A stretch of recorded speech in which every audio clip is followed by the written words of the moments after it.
was Camp Lejeune like for you, boot camp? Oh, anybody who knew me growing up, if they would have known that I was at Camp Lejeune with the Marine Corps, they would have get, not him.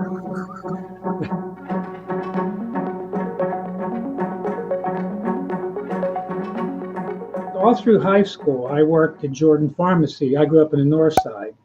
And Mike, the pharmacist, was like a second dad to me. And he says, you know, if you go to school and become a pharmacist, you can have this store and start to run it. Well, I wasn't a math and science guy, and it just didn't work out.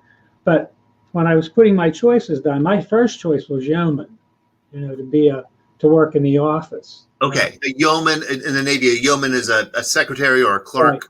Right. Okay.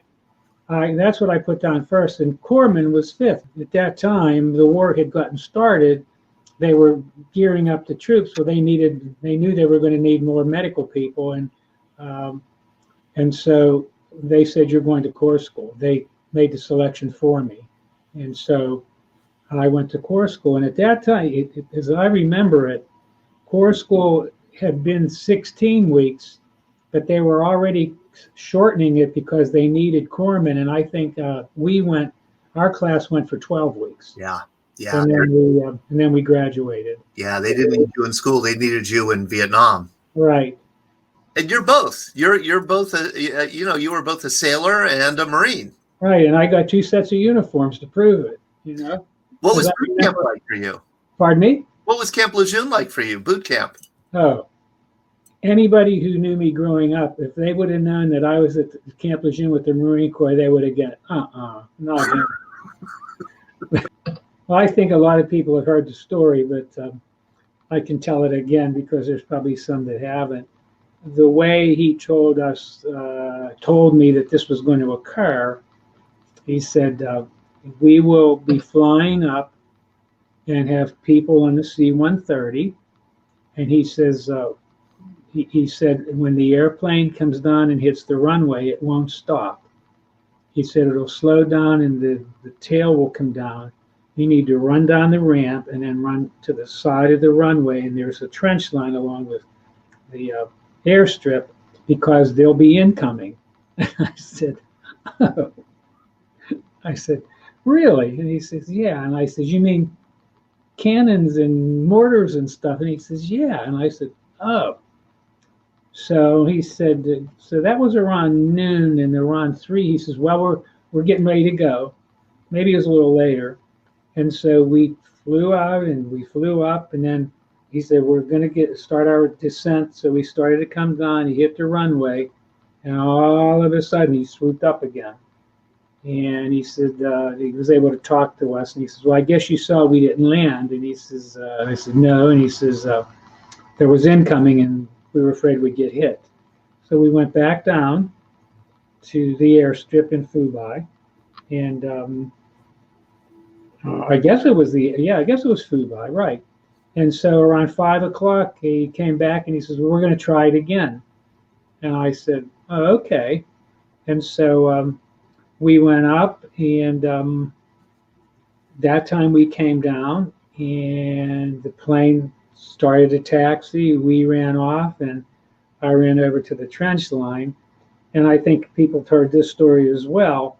There was something that was in my duffel bag that as I was running along the runway, I dropped it, and a lot of my things came out. And what those things were my underwear. And the story about that was when I was at home on leave, they told me at Camp Lejeune, you need to get all your underwear need to be green. They can't be white, because, you know, in the Navy, you scrubbed everything and it was lily raw. It sparkled. So I told my mother, I said, you need to, they said I need to have my underwear tinted green. And so I told her that and then didn't pay any attention. So the night before I was leaving, I said, you have my underwear? And she said, yeah. And I went downstairs and I looked at them, and they were the color of like lime jello. They just were really, I says, Mom, that's not what they're supposed to look like. They're supposed to look like the color of this duffel bag. She says, well, I didn't know. And she says, I did what I thought I had to do. And I said, thanks. I just threw it in my bag. And so when I was running off the airplane, scared very scared because I heard the stuff coming in and started to see stuff exploding around me. I dropped my bag. I hadn't closed it. It flew open and all my underwear blew down the runway. So I picked up my duffel bag, ran into the trench line. The plane took off and everything settled down a little bit. And then the people from the battalion aid station came out and they said, "You must be the new doc." And I said, "Yeah." They said, "Well, what was all that stuff flying down the runway we saw?" And I said, "Don't even ask." I said, "You don't even need to know." And so for the rest of the year, I had no underwear. And quite frankly, it was so hot over there, you didn't need anything. I went on active duty just before my 22nd birthday. Okay. So you're a very young man, and you're leading 200 plus men in Vietnam? Yeah. No, because when I went over there, it happened that by a matter of weeks, I outranked the other 3 lieutenants in the company. So I was automatically the executive officer. Our job was to go out individually, would take our own platoons with us and go out and do jobs that lasted 2 to 3 weeks, putting up telephone poles in areas that had just been cleared, stringing cable on them. And where we couldn't put up the poles, we would dig ditches about 6 feet deep, disinterring and otherwise disturbing countless thousands of scorpions and red ants, and which was interesting to me. You were able to at least attempt a phone call home, right? Once during your year there? Boy, do you have a memory. Yeah, one time it was either Thanksgiving or Christmas. And I happened to be back in the company area that day, I remember, which was in Qui Nhon, the first period I was over there. And we were told we could sign up for a time to call home for whatever it was, 10 minutes or something. And I chose what I thought would be the dinner time because I knew that at my folks' home, my sister, who was beginning a family of 8 children, she and her husband and their family would be there for the holiday meal. And I was really looking forward to this. And it turned out for me bizarrely, because I so caught them off guard, and at such a busy time when they were having the big holiday meal, that they were all kind of thunderstruck. I mean, there was no conversation. It was like, "Uncle Ed's on the phone." "He is?" That kind of thing. And I can't recall a single thing being said, except that when we hung up after a few minutes, I thought, damn, that didn't work out at all, did it? and you know, that story to me is like a microcosm of the veteran experience coming home. It's like people back home don't quite know what to say. You don't quite know what to say. How do you begin to explain this experience that you've had? They didn't know what to say to me. There was not they didn't have a question to ask. It was just bizarre. It was as if like a ghost or a deceased person. I had turned up at the front door and rapped on the door, and there I was. And what do you say on the night of the living dead or something?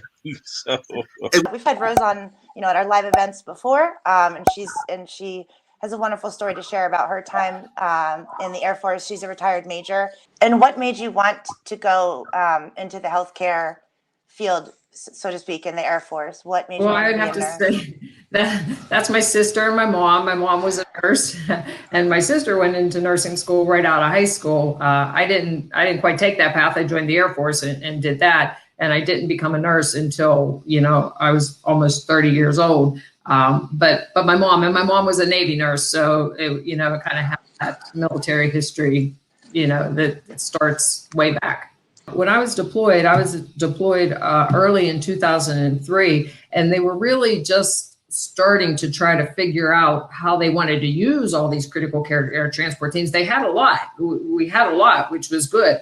I happened to be stationed in Europe and then would go downrange to get patients and then come back. But they also had ones that were stationed downrange and did a lot of stuff in between Kuwait and Iraq and all those kind of things. So you never knew, like you would do a mission, and then when you would come back, then you would have like 2 or 3 days off, and you would do ground crew support for like the other critical care teams that were going out, you know. So I was very fortunate in that. We certainly weren't overworked, you know, but I did do missions, a couple of missions into Iraq. We didn't, it was, you know, it all turned out okay. We didn't have any, you know, fire or anything like that. We also did a mission to Djibouti in Africa. And I'm trying to think where else. Kuwait. Right. But it was all amazing. It was an amazing experience, and was honored to be able to serve and do that. I do remember a young, I was on the ground crew and we were helping unload a patient, and a young man, but he just had below amputations, you know, both of his arms. And it was hard to imagine. And he just had that look on his face that he knew, you know, what happened, and he didn't know what he was going to do, you know. And I thought to myself, oh, what's life going to be like? What's ahead for him? You know, it was very tough. So tell us what we're looking at here. Well, and the surprising thing about this is that picture there, that was our first mission. Like, this is it. You're activated. They sent you. We've been gone for maybe like a week now. We're in Spain. We're trying to get all our gear together. You don't really know what's happening. You're trying to watch the news to try to figure out what's happening. You know, okay, I've taken care of 0 burn patients in my career at the VA hospital, even though I've been a nurse for 12 years in the ICU. You know, so I was like, I mean, we learned about it. I understand the process of burns and everything, but it was kind of overwhelming to walk in there and think, I'm going to take this. You can see what he looks like, but he was in a whole ICU room just full of stuff, and I'm going to put him on, like you said, a bus. We take them from the hospital, load them on a bus, and then load them on the plane. You know, that was a C-17, and that went straight through from Longstool Army Hospital to Port Sam Houston and San Antonio, one flight straight through. He was, his Humvee ran over a mine, and he was burned over just a significant portion of his body. Like you can see, you couldn't really see his face. Right? But since he was burned so severely, we loaded him first up to the front of the plane where it's warmer. So we could keep him, you know, try to stabilize his temperature as much as possible, you know, with what we could do. And then there were a couple young troops there in the front of the plane. I believe they had maybe some eye injuries or something that they were getting evacuated out. And they were a little bit like taken aback by how sick he looked and how, you know, and they said, is he going to be okay? Oh yeah, he's going to be fine. He's going to be fine. And I felt in my heart, I wanted to feel in my heart that he would be, even though there's a part of me I did not know, but I wanted in my heart he would be.